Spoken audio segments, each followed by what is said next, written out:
Bonjour chers sixièmes, je suis heureux de vous revoir aujourd'hui à travers cette petite vidéo où on va parler de l'Esprit Saint. Alors c'est une vidéo qui sera un peu interactive, il faudra de temps en temps faire pause sur votre ordinateur ou sur votre téléphone. Je vous indiquerai les moments où il faudra le faire. Et aussi, je vous demande de prendre avec vous un Nouveau Testament ou une Bible parce que nous allons chercher un extrait au cours de cette vidéo. Alors, pour commencer, je vous propose, comme au catéchisme, de tout simplement faire une petite prière. Vous voyez, vous derrière moi, je suis dans la chapelle. Ce que je vous propose, c'est que, en regardant la croix et la Vierge Marie, nous puissions tout simplement commencer cette vidéo en nous remettant dans les mains du Seigneur. On peut faire sur soi le signe de croix pour commencer. Au nom du Père et du Fils et du Saint-Esprit. Amen. Seigneur Jésus, nous te confions chacun des sixièmes qui préparent leur confirmation. Tom, Serena, Hugo, Arthur, Camille, Cassandre, Mathéo, Riley, Mélissa, Maxence, Alissa et Clément. Nous te confions également, Seigneur, Marianne et Isabelle, les catéchistes, ainsi que Sivan. Notre Père qui es aux cieux, que ton nom soit sanctifié, que ton règne vienne, que ta volonté soit faite sur la terre comme au ciel. Donne-nous aujourd'hui notre pain de ce jour.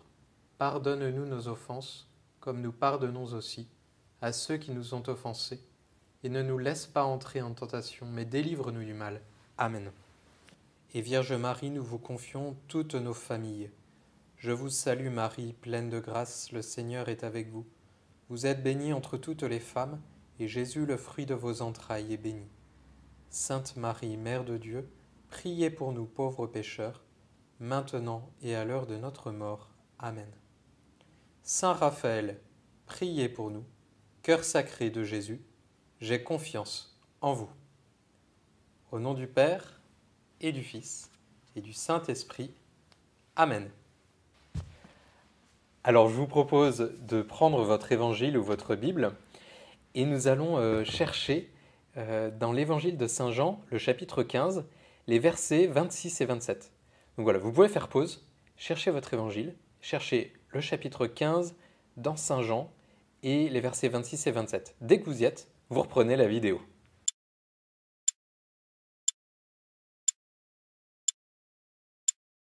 Ça y est, vous l'avez sous les yeux. Cet extrait de l'évangile de Saint Jean est dans un contexte particulier. Jésus est en train de prendre son dernier repas avec ses apôtres.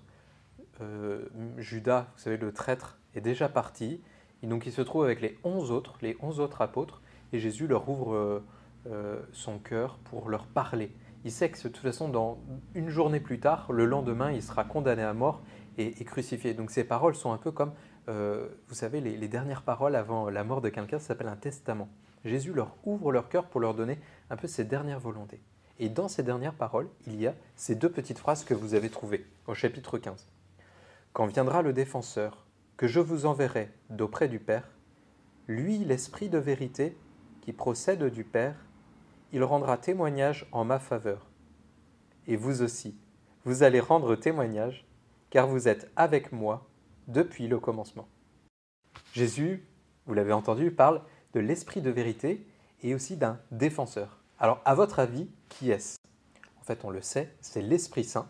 Je vous propose en 7 questions de mieux connaître l'Esprit Saint, de mieux découvrir qui il est et comment il peut vous aider à préparer cette confirmation que vous allez recevoir, vous le savez, au mois d'octobre, le 11 octobre, à 11h, à Notre-Dame de la Paix.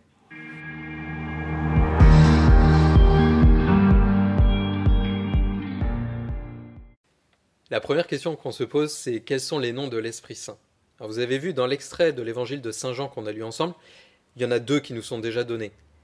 Le Paraclet, le défenseur, et l'Esprit de vérité. En fait, ça nous donne déjà des indices de qui est l'Esprit Saint. L'Esprit de vérité, parce que Dieu seul est vérité. Puis le Paraclet, le défenseur, Jésus appelle l'Esprit Saint de cette manière-là parce que l'Esprit Saint va être envoyé aux apôtres à la Pentecôte pour venir défendre les croyants dans le nom de Jésus. Donc on l'appelle le défenseur. Mais c'est aussi un autre défenseur, parce que un jour, face au Père, au jugement de Dieu, l'Esprit Saint viendra nous défendre, parce qu'il est l'amour même de Dieu. Il viendra nous défendre. Il y a dans le nom Saint-Esprit, Esprit Saint, le nom double de l'Esprit Saint, deux indices aussi qui nous indiquent qui il est. D'abord, eh bien, il est esprit. Mais ça ne suffit pas, parce que les anges aussi sont des esprits. Le diable et les démons d'ailleurs sont des esprits. Donc ça ne suffit pas de dire qu'il est un esprit. Il est l'Esprit Saint, mais avec un S majuscule, pour nous rappeler que Dieu seul est saint, et donc que l'Esprit Saint est Dieu lui-même.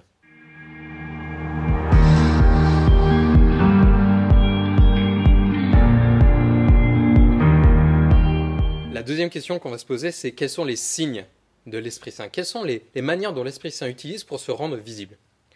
Alors à la Pentecôte, qu'on va fêter le 31 mai, on va entendre la lecture des apôtres qui sont enfermés dans le cénacle, dans une pièce, en train de prier avec la Vierge Marie. Et tout d'un coup, arrive un grand coup de vent. Et au-dessus de la tête de chacun des apôtres, vous vous en rappelez, il y a des petites langues de feu qui apparaissent.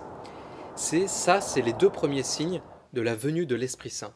Le vent et le feu. Mais il y en a d'autres. Au baptême de Jésus, Jésus voit apparaître au-dessus de lui une colombe. Cette colombe, c'est l'Esprit Saint. Cette colombe, elle a été reprise par l'esprit du monde, le monde, pour l'utiliser comme un symbole de la paix. Mais cette colombe, à l'origine, c'est pas seulement un symbole, c'est quelqu'un, c'est l'Esprit Saint. Et le dernier signe par lequel on voit la présence de l'Esprit Saint dans la Bible, c'est l'eau. Mais l'eau vive, l'eau vivante, celle qui donne la vie.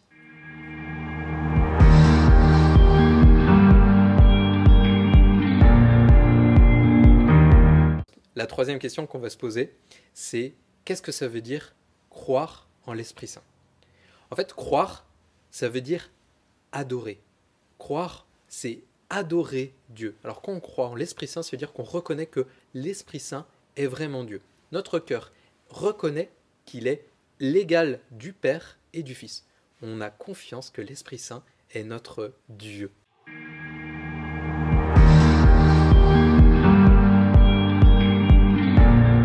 Est-ce que l'Esprit Saint a joué un rôle dans la vie de Jésus? Alors, au moment du baptême, l'Esprit Saint est apparu au-dessus de la tête de Jésus sous la forme d'une colombe. Mais juste après cet événement, l'Esprit Saint va pousser Jésus au désert, et là, il y aura les tentations. Jésus va résister au mal. L'Esprit Saint avait déjà fait quelque chose dans la vie de Jésus, c'est tout simplement grâce à lui qu'il est apparu sur terre dans le sein de la Vierge Marie. Il y a aussi un autre moment dans la vie de Jésus, c'est sur la croix. Jésus va dire « Père, entre tes mains, je remets mon esprit ». C'est-à-dire, voilà, qu'il dit « Ma mission est terminée, je remets entre tes mains pour que ça porte du fruit ». Et puis la troisième chose, c'est lorsque Jésus est ressuscité, il apparaît à ses apôtres, et là, le Père lui a redonné l'esprit. Il est revenu à la vie. Et là, Jésus va transmettre cet esprit à ses apôtres en leur soufflant dessus.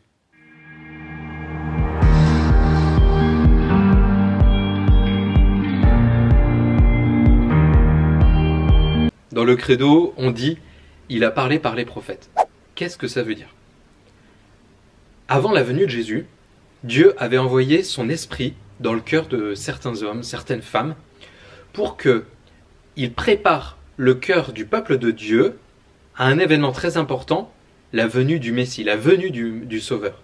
Donc il avait choisi certaines personnes, qu'on appelle les prophètes, que Dieu avait donc choisi pour les missionner, les envoyer devant tout le peuple, au nom de Dieu, pour préparer les cœurs à la venue du Sauveur. C'est pour ça qu'on dit, il a parlé par les prophètes.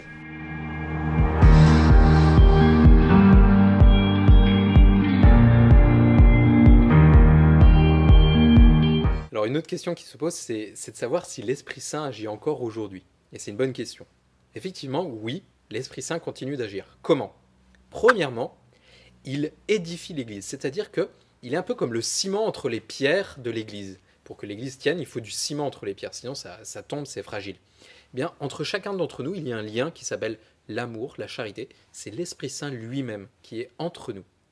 La deuxième mission, la deuxième manière dont il agit, c'est qu'il nous réveille Et il nous rappelle qu'on a une mission, chacun des chrétiens, c'est d'annoncer cette bonne nouvelle que le Christ est ressuscité, qu'il est vivant et qu'il nous a pardonné chacun de nos péchés. Et donc ça, il faut l'annoncer à tout le monde. Et l'Esprit Saint nous aide, il nous pousse. La troisième chose que l'Esprit Saint fait encore dans le monde, c'est qu'il nous invite, en fait. Voilà, son action, c'est de nous inviter. Il nous invite à rentrer dans l'intimité de la famille de Dieu, c'est-à-dire entre le Père, le Fils et lui-même, l'Esprit Saint. Il y a un grand amour, une grande confiance, une grande joie. Et l'Esprit Saint est un peu comme le portier, il nous fait rentrer dans la Trinité pour que par notre vie de prière, nous ayons, nous goûtions de la même joie que Dieu a dans son cœur.